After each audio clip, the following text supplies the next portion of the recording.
Yo, YouTubers at Arcus of Darkness, also known as Kids of Color Struck, about to do a WWE Black. It's real early in the morning. This one should be really, really quick. Um, the question here is, what will the WWE now do with the New Day? Now, usually groups break up. It's a thing. The only other old group that is in the WWE right now that is in the New Day is probably the Wyatt family, and because that dynamic works so well, I don't see why the Wyatt family would ever have to break up. Um, it could, at least until Bray wins the WWE Championship. That's my thoughts. Hopefully that works. I've been telling people I hope Bray gets that Randy Orton rub, the way Triple H gave Randy Orton a rub, the way Ric Flair gave Triple H a rub, the way Shawn Michaels gave Triple H a rub, and so on and so forth. Like it's like a tree there. And hopefully Bray is one of those people who gets that tree, for lack of a better word. So I'm hoping with the New Day, at least, that we get some title runs. And I'm talking about secondary title runs. I feel like the Shield, they pretty much earned their spots. Now, people are going to argue with me, oh my God, Xavier Woods is not good, Kofi Kingston is not good, Big E Langston is not good. If you guys ever noticed that their style of wrestling that entire time was circumstantial, they would win circumstantially, especially towards the end. Every time they would win, it was like circumstances. They would hardly ever beat anybody with their special moves. They weren't like power. They weren't like power positivity. They weren't going to hit you with their special move to win like the Deadlies.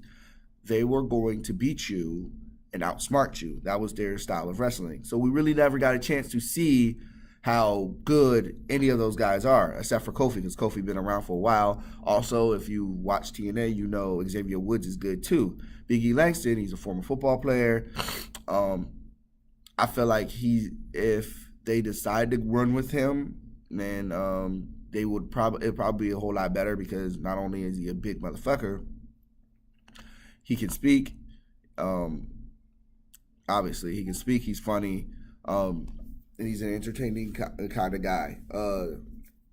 But I haven't really seen anything from him so far. But if they still run him the same way they run him in a New Day, circumstantial wins, not necessarily just bulldozing people over, because that's not always the best thing, because that gets boring, especially for a guy like Big E Langston, who's like 5'10" maybe at best. He's like 5'10". He's 300 pounds, 5'10".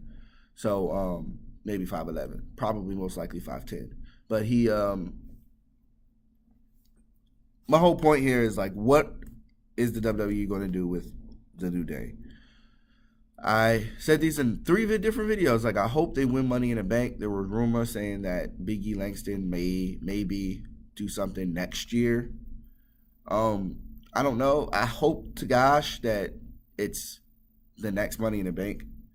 Because I feel like once the New Day drops the titles to probably Sheamus and Cesaro, once they drop those titles to those guys, there's not going to be anything for them to do, except maybe try to win the U.S. title. And even then, I feel like if you put that title on any of those guys, it'll be doing them a disservice, especially what they did with the tag team titles. For a long time, nobody gave a fuck about the tag team titles for a really long time. And that's both. Honestly, I don't even think anybody really cares about the SmackDown tag team titles either. Now that the Wyatts have them, and they don't, but the problem is they don't really have any competitors, so nobody really cared. The New Day, for the other hand, they had competitors after competitors, but they were just a whole lot better. Their gimmick was a whole lot better, and they were a hell of a lot and a lot more entertaining than any other tag team that's been around for a long time. So I just wonder what the WWE is going to do with them, because I've seen this happen before when a group of or not even a good group, just when white wrestler is hot, the WWE will fumble them. And whether it's on purpose, I don't know. It feels like it's on purpose, but I'm pretty sure giving somebody like MVP or Shelton Benjamin a losing streak would that would fizzle them out, and that's what happened with those two. Um, with Booker T, they traded him over. Like they traded Triple H for Booker T and the Dudleys. Like that's an even trade.